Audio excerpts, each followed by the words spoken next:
And as Ammon entered the land of Ishmael, the Lamanites took him and bound him, as was their custom to bind all the Nephites who fell into their hands, and carry them before the king. And thus Ammon was carried before the king who was over all the land of Ishmael, and his name was Lamoni.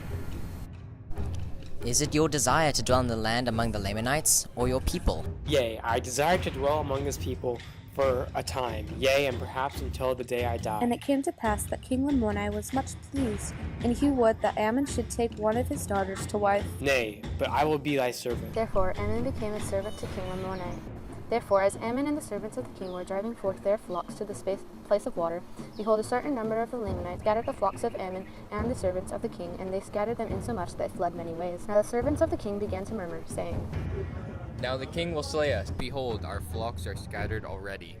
And it came to pass that he flattered them by his words, saying, I will show forth my power unto these my fellow servants, that I may win the hearts of these my fellow servants, that I may lead them to believe in my words.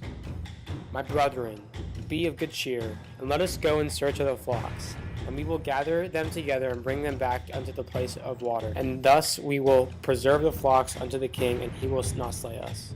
Therefore they did as Ammon commanded them, and he went forth and stood to contend with those who stood by the waters of Sebus. Therefore they did not fear Ammon, but Ammon stood and began to cast stones at them with his sling, yea, with mighty power, and he did sling stones amongst them. They began to be astonished at his power. They were angry because of the slain of their brethren, and they were determined that he should fall. They came forth with clubs to slay him, and he smote off as many of their arms as were lifted against him, and they were not few.